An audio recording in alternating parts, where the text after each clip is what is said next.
दोस्तों नमस्कार। अगर भ्रष्टाचार, स्कैम और ब्लैक मनी सिस्टम में तब्दील हो जाएं तो क्या होता है?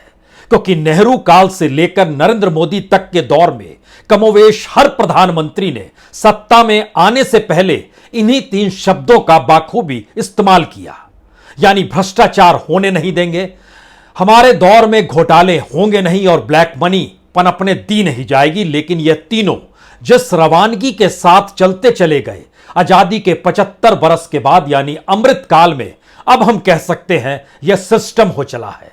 और सिस्टम से जब आप रूबरू होते हैं तो आप अभ्यस्त हो जाते हैं।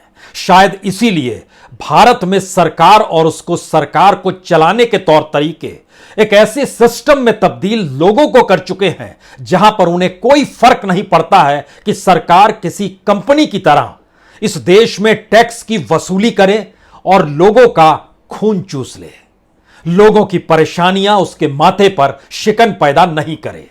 जब ये सिस्टम का हिस्सा हो जाते हैं तो घोटाले होते नहीं हैं, यानी घोटालों के जरिए कंपनियों की नेटवर्थ पहले बढ़ती थी, अब तो नेटवर्थ को बढ़ना और बढ़ाना शायद विकास का एक नया मॉडल है।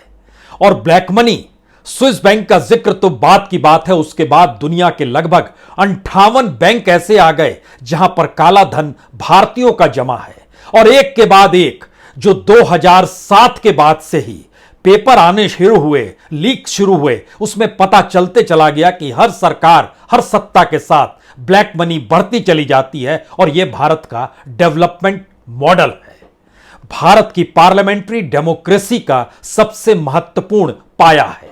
तो आज हम एक ऐसे सिस्टम से आपको रूबरू कराना चाहते हैं जहां पे सरकार के कामकाज, जहां पे इस देश की परेशानियों से जनता का मुंह मोड़ लेना, और जहां पर रईसी का आलम यह कि देश चाहे गर्त में जाए लेकिन नेटवर्थ कंपनी का इस रूप में बढ़ेगा कि दुनिया का वो झंडा बरदार हो जाएगा।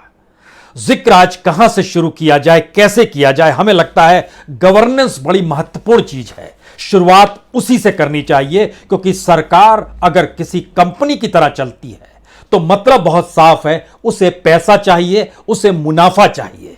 और हम लोगों ने इस दौर में सिर्फ यही देखा है, निजीकरण क्या होता है, मोनेटाइजेशन क्या होता है और डिसइन्वेस्टमेंट क्या होता है। लेकिन आज एक एक उदाहरण से सारी तस्वीरों को समझने की कोशिश कीजिए। 2021-22 यानी 2021 के अप्रैल से लेकर मार्च 2022 तक सरकार अंतर्राष्ट्रीय बाजार से जो कच्चा तेल खरीदती है उसकी एवज में उसे देना पड़ता है 9,11,924 करोड़ रुपए। सरकार इस तेल के जरिए जो रेवेन्यू कमाती है, हम प्रॉफिट नहीं कहेंगे, अभी रेवेन्यू कहेंगे, रेवेन्यू कमाती है यह तकरीबन 7,17,124 करोड़ रुपए। और इसके अलावे जो तेल बेचा जाता है उसमें अगर रेवेन्यू 55% जो एक्साइज और वैट का होता है, अगर उसको माइनस कर लीजिएगा तो यह संख्या बढ़कर हो जाएगी, यानी 9 लाख करोड़ का तेल भारत में आकर जो बेचा जाता है उसकी कीमत तकरीबन 13.5 लाख करोड़ की हो जाती है। सरकार को पैसा चाहिए, सरकार ने एक रास्ता खोज लिया और 85% तेल हम लोग जानते हैं कि बाहर से लेकर ही आते हैं, यानी आयात करते हैं। कितना सस्ता तौर तरीका है यह कि लेकर जो आएंगे उससे हम कितना कमाएंगे, यह एक साफ तौर पर उभर कर आता है। कच्चा तेल 2021-22 के दौर में 215 मिलियन टन लेकर आया गया और वो खप भी गया, तकरीबन 203 मिलियन टन खप भी गया। यानी इस देश के भीतर में एनर्जी खपाने की जो चीज है उसमें petrol, diesel, LPG, naphtha, jet fuel, ये तमाम चीजें उसी से बनती हैं और कमाई बहुत साफ आपको निकल कर आ गई। आप कहेंगे हां, सरकार का काम दूसरा क्या होता है? सरकार का काम दूसरा होता है कि इस देश की सरकारी संपत्ति जो है उसको वह बेचना शुरू करे, उसके कुछ शेयर्स बेचे और उसको किसी भी हालत में लोगों को सौंपना शुरू कर दे। डिसइन्वेस्टमेंट का किस्सा हमने देखा है, बीते साल ही सरकार ने जो टारगेट लिया वो टारगेट पूरा नहीं हो पाया, नया टारगेट तय किया, नया टारगेट भी पूरा नहीं हो पाया और स्थिति नाजुक हो गई और सिर्फ 13,000 करोड़ रुपए सरकार के पास आ पाए, जबकि आने थे लगभग 1.25 लाख करोड़ से ज्यादा। सवाल आप कहेंगे कि क्या दिक्कत है इसमें, सरकार को परेशानी ही तो हो रही है। लेकिन अब इसके समानांतर चलिए हम आपको मिलाते हैं दुनिया के 5वें रईस शख्स से। उसके बाद इस गवर्नेंस को उससे जोड़ भी देंगे और इस देश की उस मुश्किल हालात को, जहां पर इस देश में बेरोजगारी चरम पर है, लेकिन पहली बार भारत दुनिया का ऐसा देश बन गया है जहां पे इस देश के भीतर में 50% लोग ऐसे हैं जिन्हें रोजगार चाहिए था, लेकिन वह समझ गए यह सरकार रोजगार नहीं देगी, तो उन्होंने रोजगार के लिए अप्लाई करना भी बंद कर दिया। यह भी एक नई परिस्थिति इसी दौर में उभर कर आई है। लेकिन बहरहाल हम आपको लिए चल रहे हैं दुनिया के 5वें रईस शख्स के पास, जिनका नाम है अडानी। अडानी ग्रुप अपने तौर पर इतना महान ग्रुप हो गया क्योंकि इस देश के भीतर में नरेंद्र मोदी काल के आने के बाद से उसकी 6 कंपनियां 1 लाख करोड़ से ज्यादा के मार्केट कैप में आ गई। यानी भारत सरकार की जो कंपनियां थी वह धीरे धीरे बेचने की प्रक्रिया में सरकार लेकर आ गई और दूसरी कंपनियां जो पैरेलल में खड़ी हुई। ऐसा नहीं है कि सरकारी कंपनियां उस क्षेत्र में काम नहीं कर रही हैं या काम नहीं कर रही थी, दोनों स्थितियां उसके साथ थी। तो सरकार ने अपनी कंपनी को कमजोर किया और दूसरी तरफ प्राइवेट कंपनियों को मजबूती दी और इसका उपयोग ऐसा होता चला गया कि जिन 6 कंपनियों का हम नाम ले रहे हैं उसका एक ही बड़े मालिक है, उनका नाम अडानी ग्रुप है। वह 1 लाख करोड़ से ज्यादा का मार्केट कैप इनका हो चला है। Adani green energy, Adani transmission, Adani total gas, Adani ports, special and economic zone limited, Adani power नया नया आया है, इस 6 कंपनियों में शरीक हो गया है। अगला सवाल यहां पर आता है कि अगर उनकी अपनी नेटवर्थ की स्थिति यह रहती है कि जो 24 घंटे के भीतर में 1 बिलियन से 3 बिलियन के बीच में छलांगे मार रही हो, आगे बढ़ रही हो, कल जो कीमत थी नेटवर्थ की, आज जो कीमत है उसमें 3 लाख करोड़ का मुनाफा नेटवर्थ के साथ अडानी इस कंपनी में जुड़ गया। भारत सरकार के साथ ऐसा क्यों नहीं होता है और उसकी कंपनियां डेवलप क्यों नहीं हो पाती हैं? सरकार को देश चलाने के लिए या खुद को चलाने के लिए पैसा चाहिए। अडानी को नेटवर्थ चाहिए दुनिया में अपने नेटवर्थ को और बढ़ाने के लिए और प्रॉफिट कमाने के लिए, क्योंकि नेटवर्थ के आधार पर ही दुनिया भर में कहीं भी किसी भी बैंक से आपको कर्ज मिलता है और उसी के साथ आपकी साख बड़ी होती चली जाती है। इसीलिए Elon Musk, Jeff Bezos, Bernard Arnault, Bill Gates, उसके बाद गौतम अडानी का नाम आता है। कल तक इनकी जो रकम थी वह 123 बिलियन डॉलर की थी। आज जो फोर्ब्स का सेम टाइम वैल्यू जो होती है वो दिखा रही है, अभी जब हम आपसे बात कर रहे हैं, वह 126 बिलियन डॉलर हो गया, यानी 3 बिलियन डॉलर 24 घंटे के भीतर में बढ़ गया। कमाल की चीज आपको लग रही होगी, तकरीबन 3 लाख करोड़ का बढ़ जाना 24 घंटे के भीतर, और सरकार उम्र खपा दे रही है इन्वेस्टमेंट में कमाई तो हो जाए। सरकार 3 लाख करोड़ 2014 से इस देश में डिसइन्वेस्टमेंट करते करते किसी तरीके से कमा पाई है। इतना ही नहीं, सरकार को खरीदार नहीं मिल रहे हैं तो उसने तय किया कि जो बीपीसीएल था यानी भारत पेट्रोलियम था, जो एससीआई था यानी शिपिंग कॉरपोरेशन था, जो कॉन्कर था या बीईएमएल था, इनके खरीदार नहीं है तो अभी टाल देते हैं।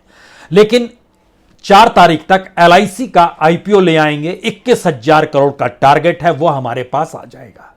क्या मायने रखता है 21,000 करोड़ रुपए, जबकि उस देश के एक कॉरपोरेट 24 घंटे के भीतर में 2 से 3 लाख करोड़ की अपनी नेटवर्थ में बढ़ोतरी कर लेते हैं। तो क्या इस देश को चलाने की प्रक्रिया में जो देश की जीडीपी को दिखाया जाता है वो कॉरपोरेट सेक्टर से दिखलाया जाता है? यह दूसरा सवाल था। तीसरा सवाल, हम इन दोनों पर आए, इसमें तीसरी चीजों को जोड़ देने की जरूरत है, क्योंकि तीसरा सवाल इस देश में बेरोजगारी से जुड़ा है। ऐसी बेरोजगारी जिसमें पहली बार यह सवाल आया है, जो central for monitoring Indian economy है यानी सीएमआई है, उसने एक नया डाटा दिया जो डराने वाला है। उसका कहना है कि 2017 से 2022 तक में जो भारत के भीतर में कामगार थे, जो मजदूर थे, उनकी संख्या कम हो गई और वो संख्या तकरीबन 2 करोड़ 10 लाख कम हो गई। दूसरी बड़ी बात थी, जो अप्लाई किया जाता है कि हमको रोजगार चाहिए, भारत में 15 बरस के बाद से रोजगार चाहिए और 60 बरस तक रोजगार चाहिए, यह संख्या जो है तकरीबन 90 करोड़ की है। लेकिन इसी दौर में यानी मौजूदा मोदी कालखंड में ही जब अडानी जैसे शख्स दुनिया के 5वें नंबर पर पहुंच जाते हैं, और कैसे पहुंचे हम यह भी बताएंगे आपको, लेकिन वो पहुंच जाते हैं। इसी दौर में भारत के भीतर में लगभग 45 करोड़ लोग अब कहीं पर नौकरी के लिए अप्लाई करने की स्थिति में नहीं आते हैं। कहते हैं हमें रोजगार नहीं चाहिए, हम समझ गए ये सरकार रोजगार नहीं देगी। सिस्टम इसी को कहते हैं। जब कोई चीज सिस्टम में तब्दील हो जाए और वो जब पूरे देश को चलाने लगे तो उसके फायदे और घाटे दोनों उससे जुड़े हुए लोग समझ जाते हैं कि इससे क्या फायदा होगा। ये तो सिस्टम है। आप थाने में गए, अगर वहां सिस्टम बना हुआ है घूस में देना ही है एफआईआर के लिए, तो आपके पास जब पैसा होगा तभी आप थाने जाएंगे, क्योंकि एफआईआर दर्ज तो घूस देने पर ही दर्ज होगी। यह एक सिस्टम है। भारत के भीतर जो सिस्टम बनाया गया उसमें भारत की संपत्ति जो है उसको प्राइवेट हाथों में सौंपना है, उसके शेयर्स को डिसइन्वेस्टमेंट की दिशा में ले जाना है और चीजों की बोली लगानी है। अलग अलग मंत्रालयों से जुड़े हुए निर्णयों को लेकर इस देश की संपत्ति को ही बेचना है, जो टारगेट 2025 तक 6 लाख करोड़ का रखा गया। 97,000 करोड़ रुपया पहले साल में यानी 2022 तक में कमा लिया गया, जो अब आने वाले वक्त में और तेजी आएगी। यह एक नायाब चेहरा है अपने तरीके का। लेकिन इससे जब हम आगे जिक्र कर रहे हैं सीएमआई का डाटा का, अगर 45 करोड़ लोगों ने इस देश में काम की तलाशी छोड़ दी, 2 करोड़ 10 लाख कामगार अपने घर चले गए और जब जानकारी निकल कर आई मनरेगा जैसी जगह पर या दिहाड़ी मजदूरी जैसी जगह पर भी उनको काम नहीं मिल रहा है। घने जंगलों में जो लकड़ियां होती हैं, जो पत्ते होते हैं, उसको भी बिन रहे हैं। उनकी संख्या भी इस दौर में बढ़ती चली गई, चाहे वो आदिवासी इलाकों में तेंदुपत्ता बिनने की प्रक्रिया हो या फिर छोटी छोटी लकड़ियों को बुनकर किसी तरीके से आग जलाकर जो सरकार 5 किलो राशन देती है उसको पकाया जाए और खाया जाए। इसी जिंदगी में पूरे देश को तब्दील करने की परिस्थितियों ने पैदा कर दिया। क्योंकि यह डाटा इसलिए भी बड़ा महत्वपूर्ण है क्योंकि भारत में महिलाओं की स्थिति और नाजुक हो गई। वही महिलाएं जिनको लेकर सरकार वोट बैंक का दावा करती है और उनके लिए नीतियों का जिक्र करती है। लेकिन सीएमआई का डाटा बताता है कि इस देश में 49% महिलाएं हैं।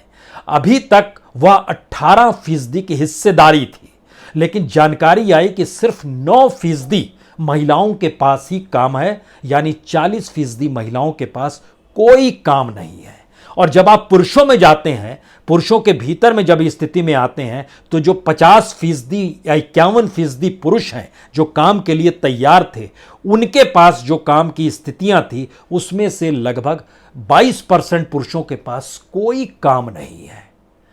40% महिलाएं, 22% पुरुष, कोई काम ही नहीं है इनके पास। जो रोजगार कोई देश दे ना पाए इतनी बड़ी तादाद में, और इनकी संख्या इस दौर में 5 साल में 45 करोड़ आ गई, और पहले से जो बैकलॉग चला आ रहा था उनको जोड़िएगा तो इस देश में लगभग 56 करोड़ लोग बिना काम के जिए जा रहे हैं। और सरकार जो दावा करती है कि हम 80 करोड़ लोगों को 5 किलो अनाज दे रहे हैं, और पिछले 2-2.5 साल से जो जिक्र सरकार ने किया उस पर खर्चा आया 3.5 लाख करोड़ का।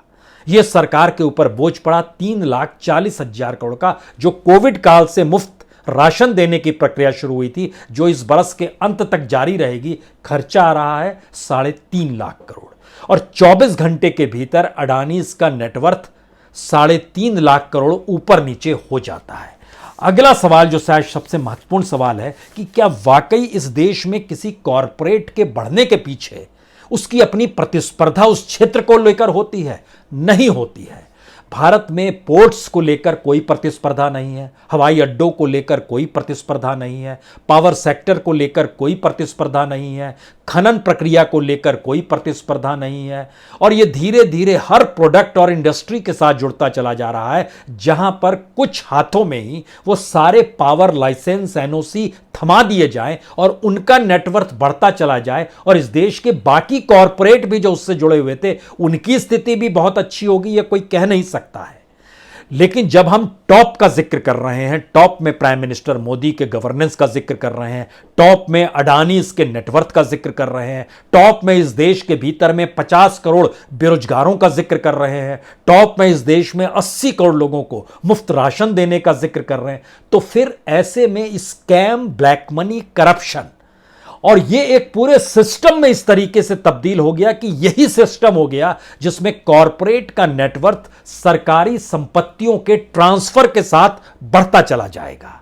देश के भीतर में पूंजी की जरूरत जो पड़ेगी सरकार को चलाने के लिए, वह टैक्स और ऐसे माध्यमों से वसूला जाएगा जिससे इस देश के भीतर में आर्थिक खोखलापन बढ़ता चला जाए और रोजगार की परिस्थितियां पैदा ही ना हो, लोग मान लें कि हां अब रोजगार नहीं मिलेगा। हम इन बात का जिक्र करते करते हमें लगता है कि एक जानकारी आपको जरूर होनी चाहिए, क्योंकि जो बच्चे पढ़ाई कर रहे हैं और समझ रहे हैं कि ऐसी स्थितियों में उनको जीना पड़ रहा है, तो यहाँ हमने एक डाटा निकाला। ये डाटा निकल कर आया जो MSME का जो tool rules and technical institutes है, जहाँ से बच्चे पास होकर निकलते हैं, उसमें 2021-22 में ही जिनकी ट्रेनिंग हुई उन बच्चों की संख्या थी 4,77,000। अब आप सोचिए 4,77,000 में से जब वो नौकरी करने गए तो जो नौकरी मौजूद थी वह 0.03%। आप कहेंगे ये कितना होता है? 4,77,000 लोगों को सर्टिफिकेट मिला और नौकरियां थी सिर्फ 133 वैकेंसी निकली जो पोर्टल पे नजर आई। इतना ही नहीं, पिछले बरस, उससे पहले बरस भी 936 तक ही निकली थी और उस बरस पास करने वाले बच्चे जो थे वह 5,24,000 बच्चे थे। नौकरियां उससे पहले साल निकली थी 936 की, इस बार निकली 133 की। इतना ही नहीं, जो सरकार कहती है कि हम पूरा डाटा जुगाड़ते हैं EPFO से, जो प्रोविडेंट फंड होता है उसको जोड़कर निकालते हैं, हमें लगता है यह भी एक अच्छी बात सरकार ने कही, क्योंकि जानकारी मिली कि देश के भीतर में EPFO से जो 8,40,000 नए बच्चे जुड़े, नए लोग जुड़े, वो सारे लोग कल तक दिहाड़ी में काम कर रहे थे, जैसे कोई पेट्रोल पंप पर काम कर रहा था, कोई होटल में काम कर रहा था। सरकार ने कानून बनाया कि अब आपको इनको PF से जोड़ना ही हो, EPFO से जोड़ना ही होगा, तो सबके ऊपर दबाव पड़ा, सबने जोड़ना शुरू किया। यानी नए रोजगार नहीं निकले, जहां पर भी 5 कर्मचारी काम कर रहे थे उनको EPFO से जोड़ा गया और उस बरस 8,40,000 का आंकड़ा बढ़ गया। सरकार ने अपनी पीठ ठोकी। लेकिन इसके पैरेलल में जब हमने EPFO से कहा कि आप जो लोग बाहर हो गए उनका डाटा भी दे दीजिए, जिनका रोजगार छिन गया, क्योंकि CMI का डाटा बता रहा है कि 2,10,00,000 इस 5 बरस के भीतर नौकरी चली गई, तो जानकारी आई कि 9,35,000 जो EPFO से कल तक जुड़े हुए थे, कल से मतलब 2020 तक जुड़े हुए थे, 2022 में वो नहीं जुड़े हुए हैं। इतने लोगों को पूरा पैसा निकालकर ये बाहर हो गए। यानी 3 परिस्थितियां आपके सामने हैं और 3 शब्द आपके सामने हैं: करप्शन, ब्लैक मनी और स्कैम। और इधर 3 शब्द है कॉरपोरेट, गवर्नमेंट और बेरोजगारी, या भारत के भीतर का जो मास लेवल पे रोजगार ना पाने की परिस्थिति है। इन 3 परिस्थितियों को एक साथ अब जोड़ने की शुरुआत कीजिए। जो अडानीज का नेटवर्क था 2016 में और इस देश के भीतर में 2016 में जो बेरोजगारी थी, इन दोनों को एक साथ रखिए और 2016 में जो लगातार डिसइन्वेस्टमेंट और निजीकरण की दिशा में जाते हैं, इन तीनों को साथ ले लीजिए। 2016 में अडानीज का नेटवर्थ था $3.5 बिलियन, यानी तकरीबन 26,000 करोड़ रुपया। 2016 में जिनके पास रोजगार नहीं था, यह संख्या भारत में बढ़ते बढ़ते लगभग, जो तमाम एम्प्लॉयमेंट एक्सचेंज में होता है वहां पर लगभग 80 लाख लोग दर्ज थे और सरकार डिसइन्वेस्टमेंट के लिए लगभग 2 लाख करोड़ रुपया बाजार में लगा चुकी थी। सरकार की कमाई नहीं हुई। अगली कमाई 2 बरस के बाद हम देखते हैं 2018 में 1,20,00,000 बेरोजगार हो गए। 2018 में डिसइन्वेस्टमेंट और प्राइवेटाइजेशन की संख्या पुराना जोड़ते जोड़ते लगभग 4 लाख तक पहुंच गया और नेटवर्थ जो अडानीज का था वो $9.5 बिलियन आ गया, $9.7 बिलियन, यानी 26,000 करोड़ से 74,000 करोड़ तक ही आ गए। 2021 में जो हमारी बेरोजगारी की संख्या थी वह बढ़ते बढ़ते लगभग 3 करोड़ से ज्यादा हो गई। डिसइन्वेस्टमेंट की कमाई सरकार की हो नहीं पा रही थी, तो निजीकरण और बाकी चीजों, मोनेटाइजेशन के जरिए सरकार ने कमाना शुरू किया। कमाई हुई भी तकरीबन 1.25 लाख करोड़ की। इस दौर में पूरी सरकार की कमाई भी हो गई, जो हम 2016 से चले थे। लेकिन अडानीज का नेटवर्थ जो है वो 9.7 बिलियन जो 2018 में था, 2021 में बढ़कर हो गया $50.5 मिलियन, यानी 3,87,000 करोड़ रुपए 2021 में हो गए। 2022 की जनवरी तक आते आते यह बढ़कर 90 बिलियन हो गया, यानी लगभग 6,90,000 करोड़ रुपया। और मार्च आते आते ये बढ़कर 100 अरब पार कर गया, यानी 100 बिलियन पार कर गया। और उसके बाद जानकारी आनी शुरू हुई अप्रैल के महीने में कि 25 अप्रैल को इनका 122 बिलियन डॉलर था, 26 बिलियन है, आज 26 तारीख है तो 126 बिलियन डॉलर हो गया, यानी 3 लाख करोड़ से ज्यादा इस 24 घंटों के भीतर में बढ़ गया। कल उछाल मार रहा था 122 बिलियन डॉलर और 123 बिलियन डॉलर के बीच में, और कहा गया कि एक दिन में 94,000 करोड़ रुपए का नुकसान नेटवर्थ के तौर पर हो गया। आज जानकारी आई कि 3.5 लाख करोड़ का मुनाफायदा नेटवर्थ के तौर पर अडानी को हो गया। लेकिन जब इतनी मोटी रकम सिर्फ एक कॉर्पोरेट का जिक्र हो रहा है, एक कॉर्पोरेट के नेटवर्थ में इतना जब हम देख पा रहे हैं, तो देश में अपनी कमाई क्या हो रही है, और देश की अपनी कमाई टैक्स पेयर के पैसा उससे से ज्यादा लिखना, जो हमने शुरुआत में ही बताया कि दुनिया के बाजार से 9 लाख करोड़ में तेल खरीदा, 7 लाख करोड़ से ज्यादा रेवेन्यू बना लिया, उसके अलावे लगभग 6.5 लाख करोड़ रुपया और जनता से लिया, यानी 9 लाख करोड़ का तेल खरीद के 13.5 लाख करोड़ में बेचना इसी देश के भीतर में, यह एक अजीबोगरीब परिस्थितियों में किसी कंपनी की तरह काम करती हुई सरकार का नजरिया उभर कर आता है। लेकिन बहरहाल अगला सवाल यह है कि ऐसी कौन सी स्थिति थी कि 2019 के बाद, यानी 2014 में जीत मिली, 2019 में दोबारा जीत मिली नरेंद्र मोदी को, 2019 के बाद से इस देश में डिसइन्वेस्टमेंट में भी खरीदने वाले लोग कम हो गए।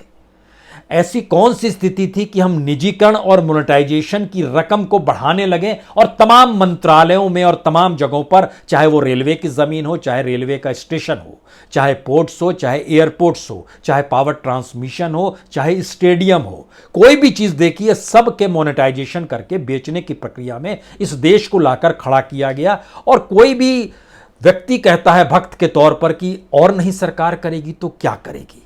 सही बात है, सरकार और नहीं करेगी तो क्या करेगी, यानी हम इस देश की संपत्ति को धीरे धीरे निजी हाथों में सौंपकर, निजी हाथों के नेटवर्थ के जरिए उनकी जो कमाई होती है उसको बढ़ाएं, और उसकी एवज में कुछ पैसा उनसे ले ले कि हमने आपको शिफ्ट किया है। और इन दोनों प्रक्रिया के भीतर में देश अभ्यस्त होने लगा कि यह देश का सिस्टम ही जब ऐसा है, तो फिर उसकी डिग्री, उसकी एजुकेशन, उसकी पढ़ाई, उसको आने वाले वक्त में नौकरी, यह तो मिलेगी नहीं। और सरकार ने इस दौर में और भी कई रास्ते खोले जिससे उसकी अपनी मजबूती, सत्ता को बरकरार रखने की हो जाए। तो प्रोफेशनल्स की नियुक्ति, उसमें तौर तरीके, ये सारी चीजें सिस्टम का हिस्सा बनती चली गई। अब सवाल है कि इसमें स्कैम कैसे होगा, क्योंकि सिस्टम ही अगर स्कैम में तब्दील कर दिया जाए। दूसरी बात, इसमें ब्लैक मनी कहां से आएगी। अब ब्लैक मनी का माध्यम ही अगर कॉरपोरेट की पूंजी को इलेक्ट्रल बॉन्ड के जरिए पॉलिटिकल पार्टी के फंड में ट्रांसफर करना हो जाए, और चुनाव के दौर में उस फंड का खूब लुटाना हो, जिससे वोटर उसके साथ आकर खड़े होने की स्थिति में आ जाए, क्योंकि एक तरफ गरीबी है, तेंदुपत्ता को चुनना है, लकड़ियों को चुनना है, जिंदगी जीना है, रोजगार है नहीं, 50 से 55 करोड़ लोग बाहर हो गए, कहीं हमको पता चल गया अब तो रोजगार मिलेगा नहीं। और दूसरी तरफ कॉरपोरेट समझ रही है अभी इस देश में बहुत कुछ बिकने लायक है, ये सरकार अभी और ट्रांसफर करेगी, क्योंकि सरकार को अपनी सत्ता को भी तो बचाना है।